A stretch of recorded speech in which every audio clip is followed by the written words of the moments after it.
नमस्कार दोस्तों, मैं पायल अरोड़ा आपके ऑनलाइन प्लेटफॉर्म पे आपका स्वागत करती हूँ।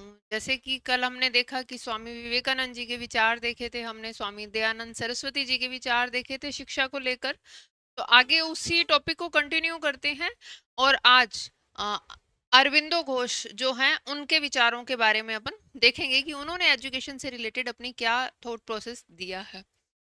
तो महर्षि अरविंद जी की शैक्षिक विचारधारा के बारे में बात करते हैं। तो महर्षि जो अरविंद थे, भारतीय स्वतंत्रता सेनानी थे, दार्शनिक हैं, योगी भी थे। उन्होंने शिक्षा को मानव के सर्वांगीण और आध्यात्मिक विकास का साधन माना है। हमने स्वामी विवेकानंद जी और स्वामी दयानंद जी सरस्वती का भी यही देखा था कि उन्होंने अध्यात्म को शिक्षा के अंदर जोड़ा था, आध्यात्मिक ज्ञान को सर्वोपरि रखा था शिक्षा के अंदर। मानसिक, शारीरिक, सामाजिक, नैतिक ये विकास तो सभी ने देखा, लेकिन स्वामी दयानंद सरस्वती जी और स्वामी विवेकानंद जी ने आध्यात्मिक मूल्य को भी इम्पोर्टेंस दी थी। तो उसी तरह जो महर्षि अरविंद जी हैं उन्होंने भी इन्हीं चीजों को फोकस किया है कि आध्यात्मिक विकास तो हो और साथ में सर्वांगीण विकास। सर्वांगीण विकास में शारीरिक, मानसिक, सामाजिक, नैतिक ये सभी विकास भी ऐड होते हैं। तो इन्होंने डेफिनेशन दी है कि शिक्षा वह प्रोसेस है, वह प्रक्रिया है जिसके द्वारा मनुष्य की अंतर्निहित शक्तियों का पूर्ण विकास होता है। मनुष्य के अंदर जितनी भी शक्तियां हैं, जितनी एबिलिटीज जिसको हम बोलते हैं, योग्यताएं बोलती हैं, उनको निखारना ही शिक्षा है। अगर मनुष्य के अंदर जो योग्यताएं हैं उनको अच्छी तरह से निखार कर बाहर लाया जाए तो वो शिक्षा के अंदर ही आएगा। उनके अनुसार शिक्षा का उद्देश्य केवल बुद्धि का विकास नहीं बल्कि शरीर, प्राण, मन और आत्मा का संतुलित विकास है। शिक्षा केवल सिर्फ बुद्धि का ही विकास नहीं कर रही, वो हमारी मन का विकास कर रही है, आत्मा का विकास कर रही है, शरीर का, वही दैहिक, नैतिक, सामाजिक, धार्मिक इन सभी वैल्यूज को डेवलप कर रही है। तो वो शिक्षा है। अरविंदो घोष ने भी, महर्षि अरविंद जी ने भी इसी बारे में बताया है।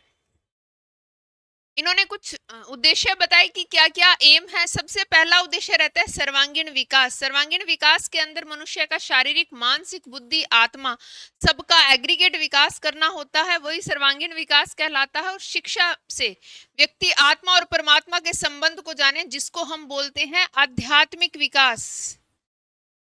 तो इन्होंने भी इसी बात पर बल दिया है कि आत्मा और परमात्मा का जो भेद है, उनके अंदर जो संबंध है, उस चीज को जाने, इस वास्तविकता से जाने की, ताकि बालक जो है शिक्षा प्राप्त करके अंधविश्वास जैसी कुरीतियां जो समाज में चल रही हैं उनसे दूर रह सके जब वो वास्तविकता को जानेगा।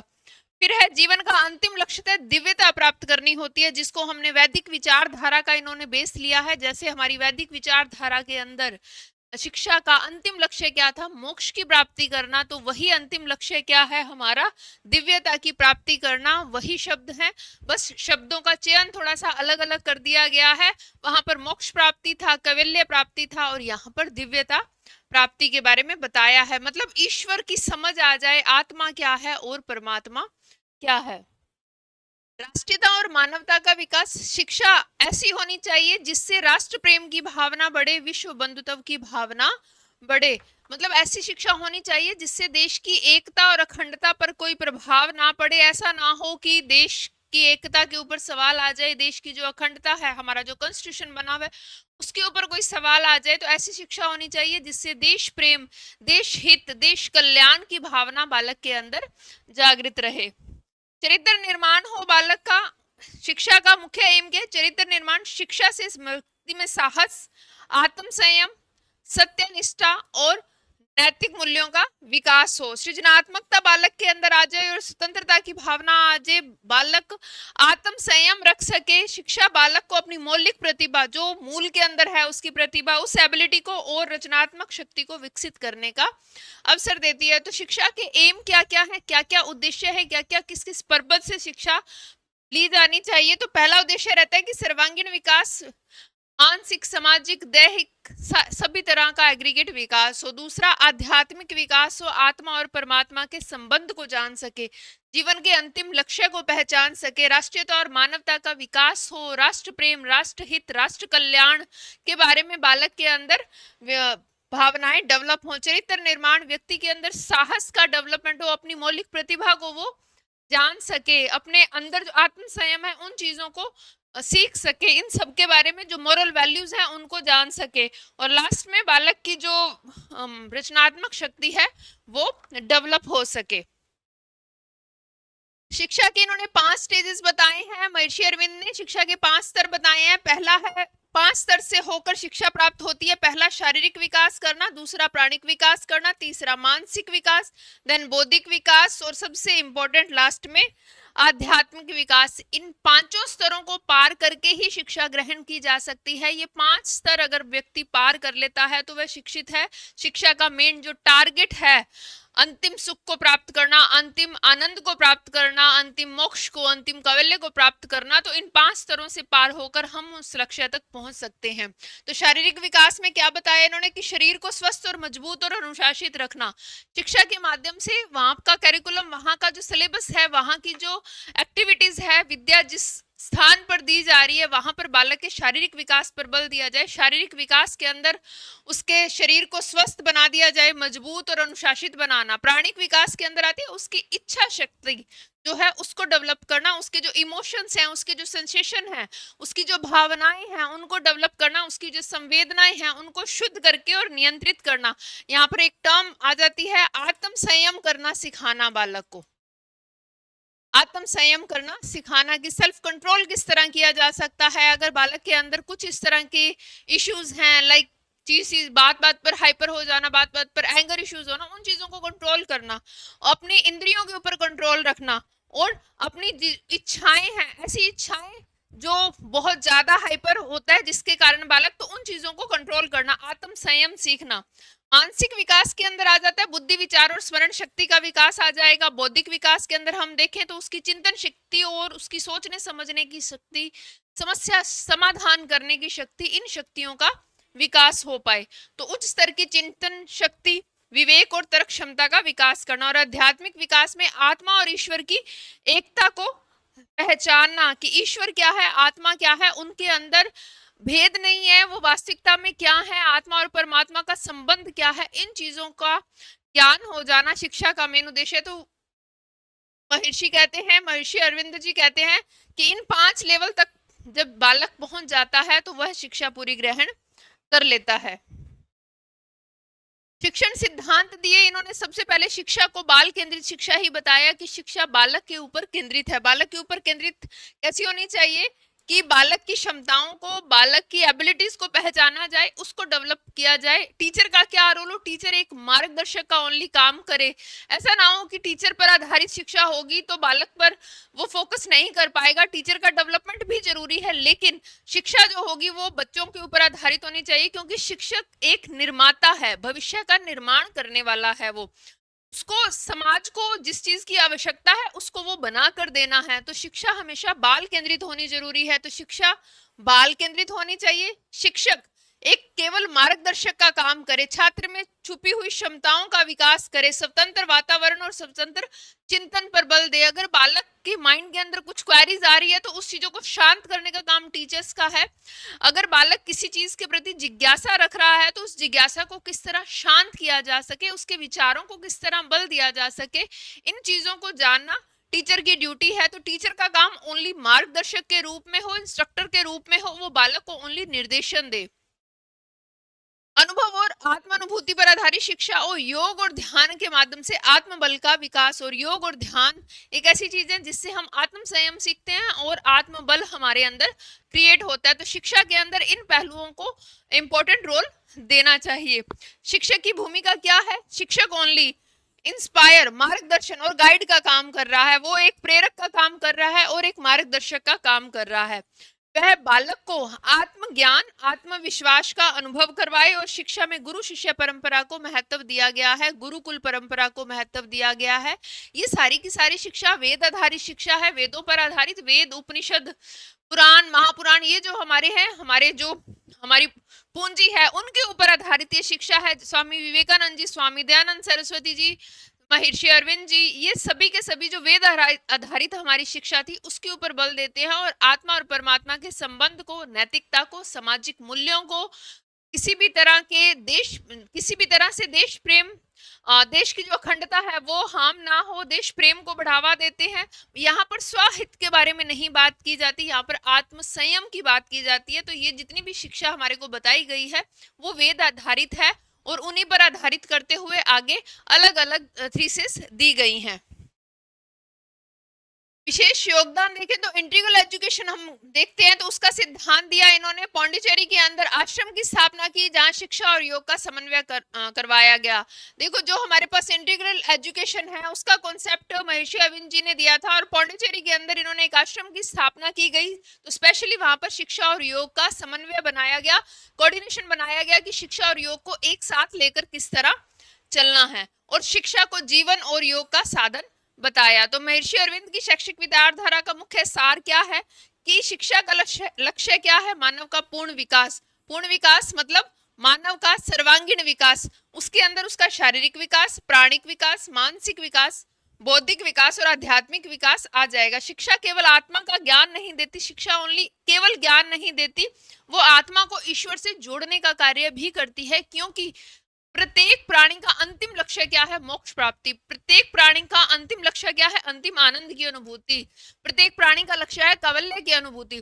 तो शिक्षा का मेन टारगेट ही यही है कि अंतिम लक्ष्य उसको किस तरह प्राप्त किया जाए, वो ऐसे कौन से साधन अपनाए जिसके द्वारा अंतिम लक्ष्य की प्राप्ति हो सके। तो स्वामी दयानंद सरस्वती जी, स्वामी विवेकानंद जी, महर्षि अरविंद जी, इन्होंने सभी को अंतिम लक्ष्य शिक्षा का अंतिम लक्ष्य ओनली आत्मा को ईश्वर से जोड़ने का काम बताया कि इन सभी वैल्यूज को कैरी ऑन करते हुए अपनी लाइफ के अंदर अंतिम लक्ष्य की ओर जाना है जो है ईश्वर, ईश्वर की प्राप्ति, आत्मा और परमात्मा का संबंध, वास्तविक ज्ञान। इनसे रिलेटेड इन्होंने अपना कॉन्सेप्ट बताया है। मदन मोहन मालवीय जी की शैक्षिक विचारधारा के बारे में बात करते हैं। हमने स्वामी विवेकानंद जी की पढ़ ली, स्वामी दयानंद सरस्वती जी की पढ़ ली, महात्मा गांधी को पढ़ा है, अभी मदन मोहन मालवीय जी को, महर्षि अरविंद जी को देख लिया। तो मदन मोहन मालवीय जी की हम शैक्षिक विचारधारा को देखते हैं। पंडित मदन मोहन मालवीय ये महान शिक्षाविद, स्वतंत्रता सेनानी थे और बनारस हिंदू विश्वविद्यालय के ये संस्थापक थे। ये ध्यान रखना चीजों का कि किसने किस चीज की स्थापना की। आर्य समाज के बारे में आपको बता दिया, अभी ये बनारस हिंदू, अभी पौंडीचेरी का अभी पिछले जस्ट स्लाइड के अंदर आपको बताया। तो इन छोटी छोटी चीजों को जरूर ध्यान रखना, ये आपके लिए काफी हेल्पफुल रहेंगी। तो बनारस जो हिंदू विश्वविद्यालय है उसके संस्थापक रहे थे। इनकी शैक्षिक सोच किस तरह की थी? वो भारतीय संस्कृति और आधुनिकता को सुंदर तरह से जोड़ते थे, मतलब उन दोनों का कोऑर्डिनेशन करके चलते थे कि भारतीय जो संस्कृति है और जो आधुनिकता है दोनों को किस तरह बैलेंस में बनाया जा सके, दोनों को साथ लेकर चलना है। मतलब आज की टेक्नोलॉजी को भी जानना है और जो हमारी भारतीय परंपरा, जो हमारी भारतीय संस्कृति है उसको भी पहचानना है।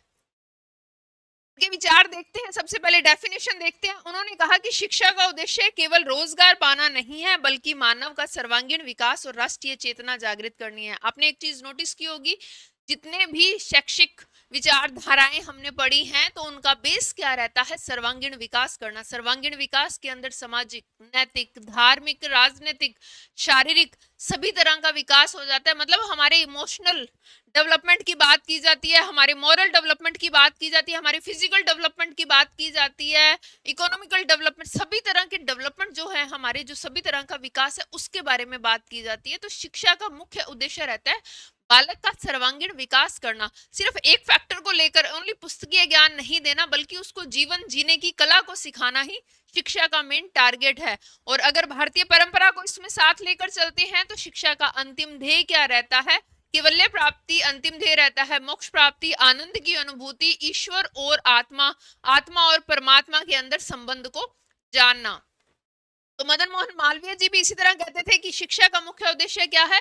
सर्वांगीण विकास और राष्ट्रीय चेतना को जागृत करना। मतलब शिक्षा ऐसी होनी चाहिए जहां पर देश की एकता और अखंडता पर कोई भी आंच ना आए, बच्चों के अंदर देश प्रेम की भावना, देश की अखंडता को बनाए रखने की भावना, इन चीजों को बच्चे के अंदर क्रिएट करना है। तो शिक्षा का ये मुख्य एम रहता है। तो उनके लिए शिक्षा का अर्थ है चरित्र निर्माण, राष्ट्रभक्ति और संस्कृति का संरक्षण। जो हमारा कल्चर है उसको सेव करना, हमारी संस्कृति को बचाना, देश के प्रति प्रेम की भावना देना और सर्वांगीण विकास करना। खुद का डेवलपमेंट तो है, ये साथ में देश का डेवलपमेंट करना है, अपनी संस्कृति को बचाना है, उसका संरक्षण करना है।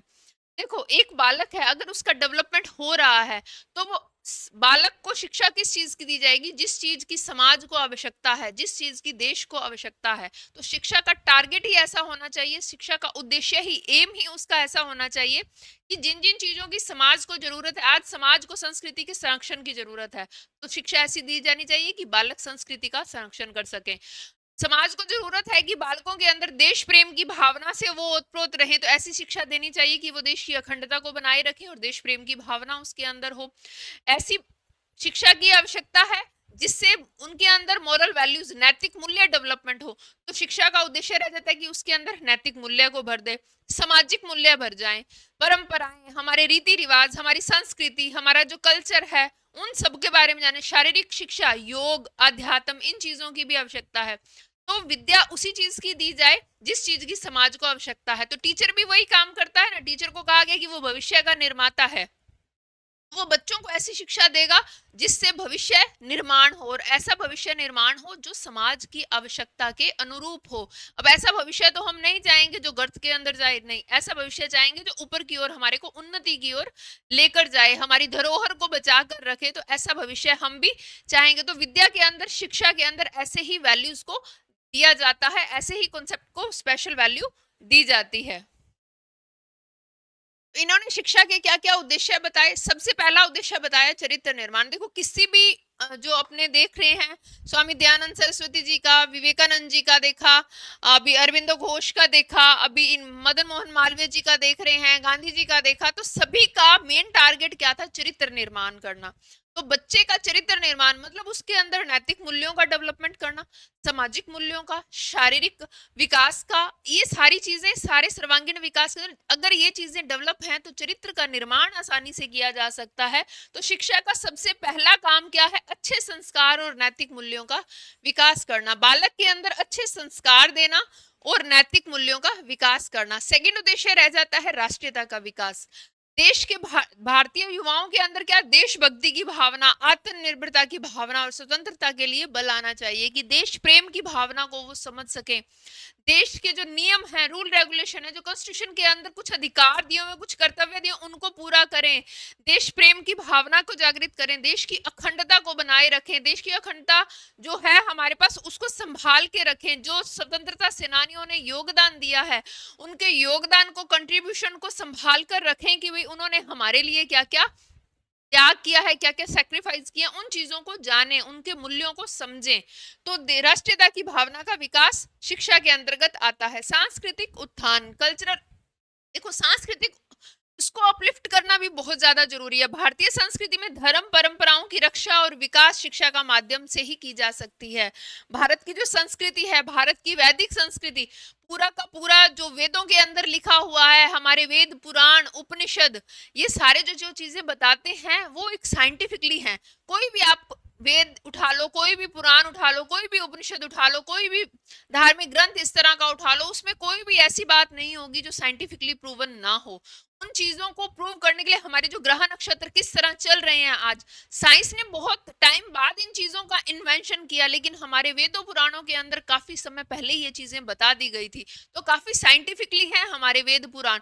तो उन चीजों की, उन भारतीय संस्कृति की, उन परंपराओं का ज्ञान बच्चों को देना कि किस तरह ये चीजें आई हैं और किस तरह हमने इन चीजों को यूटिलाइज किया है। तो बालक अपनी भारतीय परंपरा को समझेगा तो कहीं ना कहीं उसके अंदर उन चीजों के लिए डेवलपमेंट क्रिएट हो जाएगा। तो शिक्षा का उद्देश्य भी यही होना चाहिए कि संस्कृति का सांस्कृतिक उत्थान किस तरह करें, भारतीय संस्कृति को समझे, धर्म को समझे, परंपराओं की रक्षा करें और विकास शिक्षा के माध्यम से दी जाए।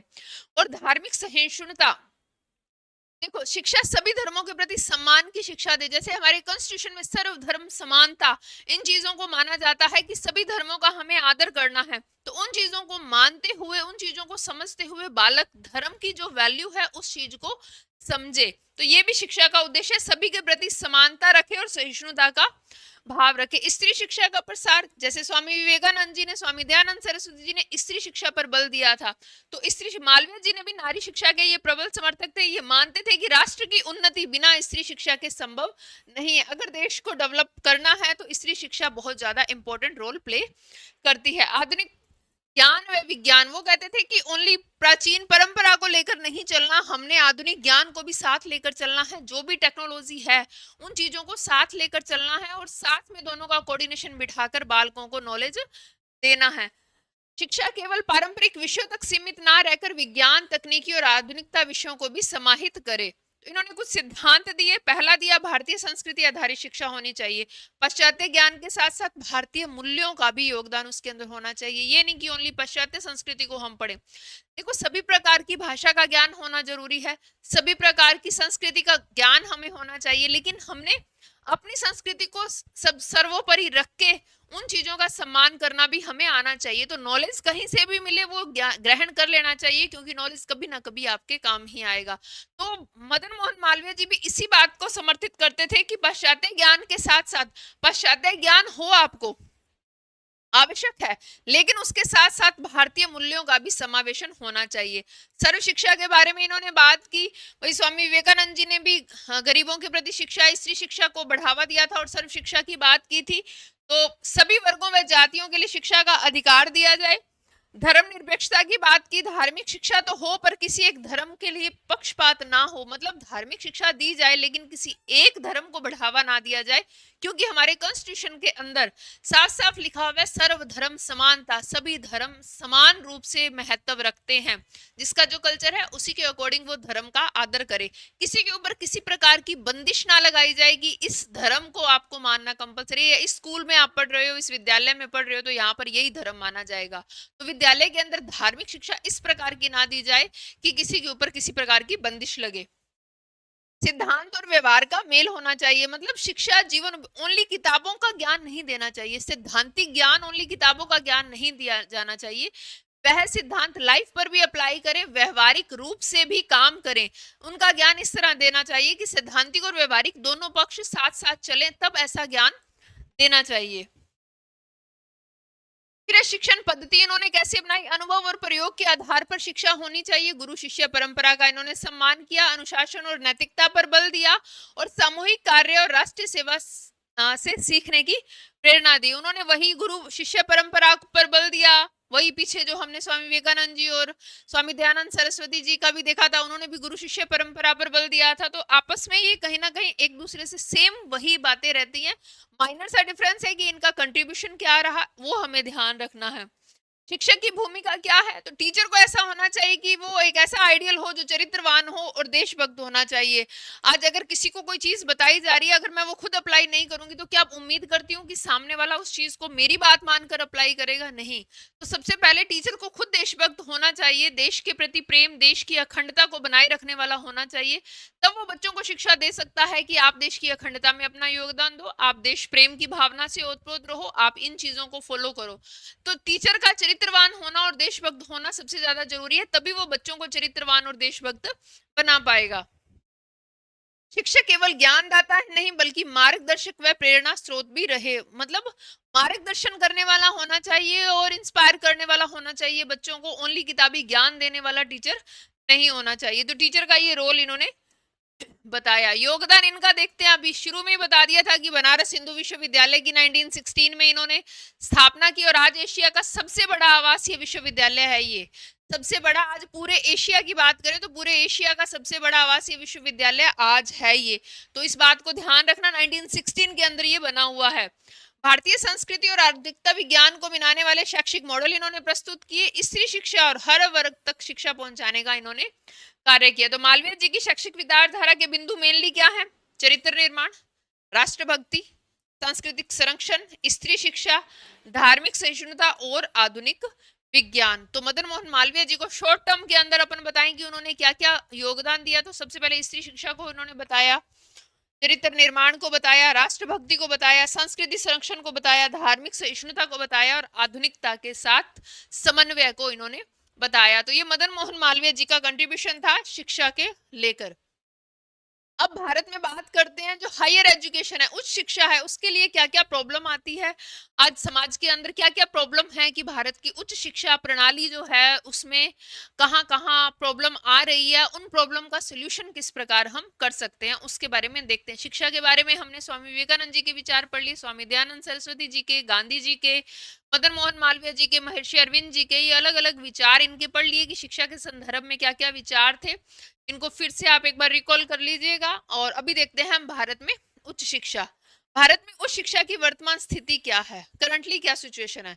भारत में विश्वविद्यालय, जितनी भी यूनिवर्सिटी कॉलेजेस हैं और टेक्निकल इंस्टीट्यूशन है की संख्या बहुत ज्यादा है, लेकिन गुणवत्ता के बेस के ऊपर, समानता के बेस के ऊपर, रोज उन्मुख के मामले में अभी भी कई चुनौतियां सामने आती हैं। यूनिवर्सिटीज बहुत बन गई हैं, इंस्टीट्यूट बहुत बन गए हैं, लेकिन उनके अंदर जो क्वालिटी है वो क्यों कम है, वहां पर क्या रीजन है जिसके कारण पूरी क्वालिटी नहीं मिल पाती, पूरी इक्वालिटी नहीं मिल पाती, और वहां से पढ़कर भी बच्चा बेरोजगार क्यों रहता है, क्या क्या कमियां हैं वहां पर। सबसे पहले उन चीजों को हम देखते हैं। सबसे पहले आती है प्रमुख समस्या, संरचनात्मक समस्या।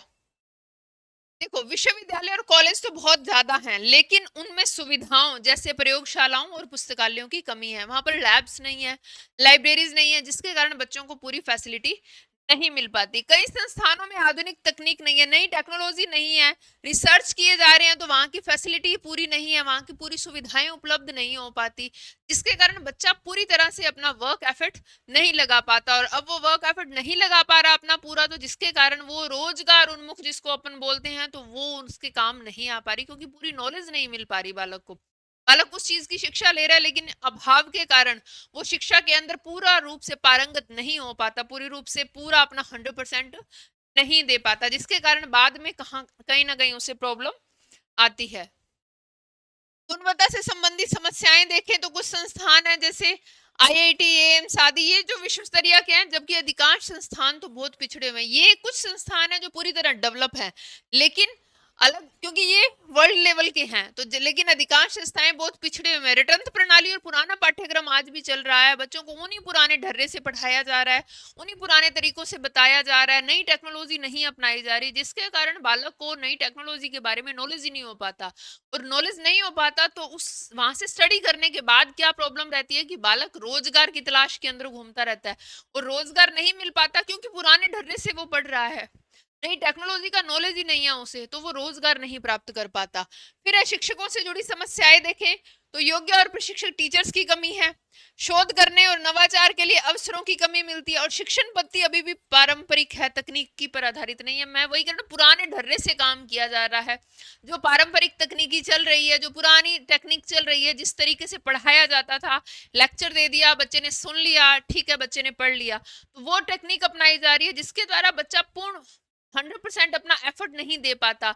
आजकल बहुत सारी टेक्नोलॉजी इस तरह आ गई है, नए नए टीचिंग मेथड आ गए हैं, नए नए तरीके आ गए हैं पढ़ाने के, तो उन तरीकों के माध्यम से अगर बालक को सही एजुकेशन मिले तो बालकों के लिए वह विकास के अंदर भी हेल्प करेगी और रोजगार उन्मुख भी वो रहेगी। आर्थिक समस्याएं देखें तो सरकारी विश्वविद्यालय में फंड की कमी है, जिसके कारण फैसिलिटी प्रोवाइड नहीं हो पाती। निजी संस्थान है तो वहाँ फीस बहुत अधिक है, जिससे गरीब और मध्यम वर्ग वहां पर एडमिशन नहीं ले पाता। गवर्नमेंट में देखें तो वहां सारी फैसिलिटी नहीं मिल पा रही, क्योंकि फंड पूरा नहीं आ पाता। करप्शन चीजें, करप्शन जैसी चीजें, भ्रष्टाचार जैसी चीजें, जिसके कारण वो काम नहीं हो पाते।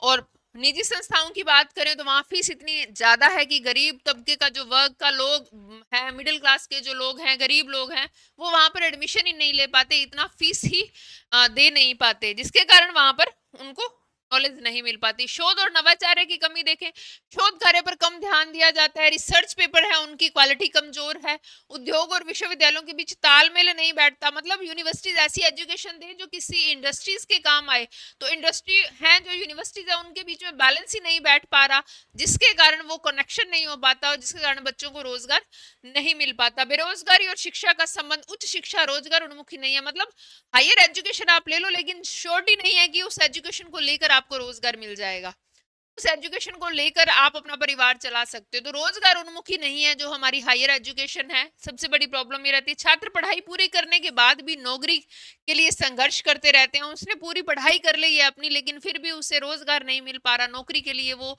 लगातार संघर्ष कर रहा है, जिसके कारण कहीं ना कहीं बालक के अंदर नीरसता आ जाती है, और बालक कहीं ना कहीं पिछड़ जाता है कि नहीं, अभी इतना पढ़ाई कर लिया फिर भी नौकरी नहीं मिल रही है, तो चलो कोई बात नहीं, छोड़ो इन चीजों को।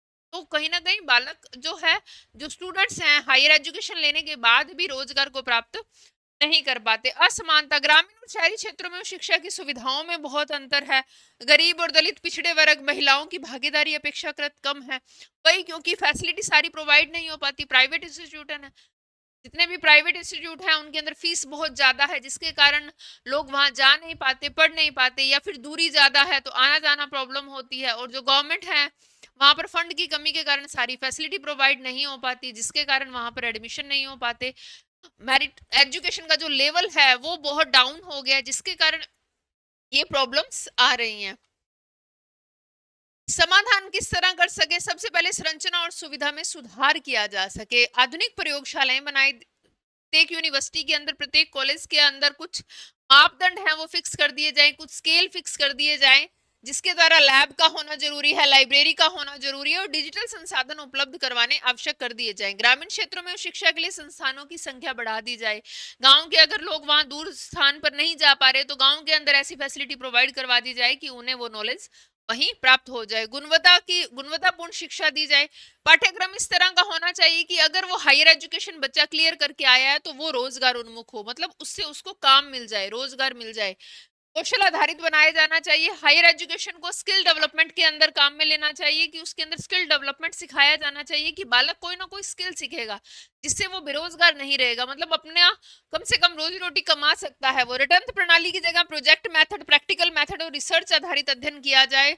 जब बालक रिसर्च के द्वारा सीखता है, वो प्रोजेक्ट मेथड के द्वारा सीखता है, खुद करके सीखता है, तो वो चीजें आगे उसके काम आती हैं। लेकिन अगर वो रटंत प्रणाली पुस्तकीय ज्ञान के द्वारा ओनली सीखता है तो वो आगे काम नहीं आ पाती, और जो उसके इन फ्यूचर को सिक्योर नहीं करती। शिक्षक सुधार किया जाए। शिक्षकों को भी नियंत्रण ट्रेनिंग दी जानी चाहिए, बेहतर वेतन मिलना चाहिए, शोध अनुसंधान देकर प्रतिभाशाली लोगों को शिक्षा की ओर आकर्षित करना चाहिए। उनको वेतन की फैसिलिटी पूरी मिलनी चाहिए, वो करना जितना वेतन दोगे वो उतना उस एफर्ट के अकॉर्डिंग काम करते हैं। शिक्षकों का भी शोषण नहीं किया जाना चाहिए। उनको टीचिंग ट्रेनिंग देनी चाहिए कि किस तरह उनके लिए ऐसे ऐसे प्रोग्राम बनाए जाने चाहिए कि वो नई टेक्नोलॉजी को अडॉप्ट कर पाए।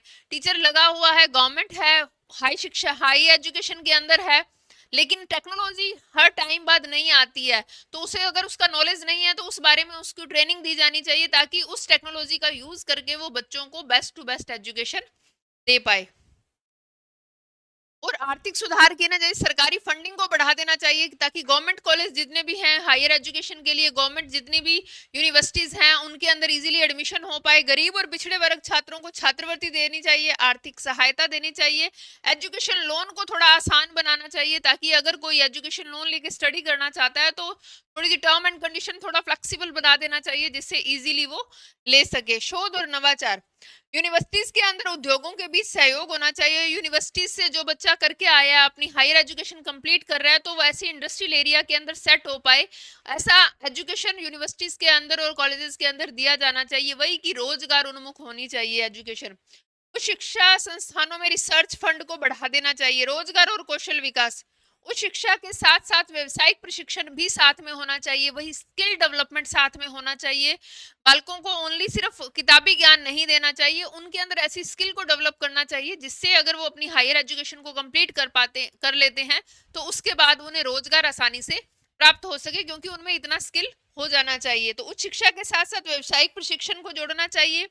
आईटी और एआई जैसे डिजिटल स्किल सिखाने चाहिए, उद्यमिता सिखानी चाहिए, ऐसा पाठ्यक्रम बनाना चाहिए, क्योंकि आजकल एआई का युग है, इंफॉर्मेशन टेक्नोलॉजी का युग है, आईटी का युग है। तो बालक को इन हायर एजुकेशन के अंदर इनको कंपलसरी नॉलेज के बेस के ऊपर डाल देना चाहिए, अपने पाठ्यक्रम के अंदर यूनिवर्सिटीज को इनको कंपलसरी कर देना चाहिए। अगर बच्चा इन चीजों को सीख रहा है तो वो रोजगार उन्मुख होगा, और इन फ्यूचर जिस प्रकार का समाज है उसके अकॉर्डिंग उसे काम मिल पाएगा।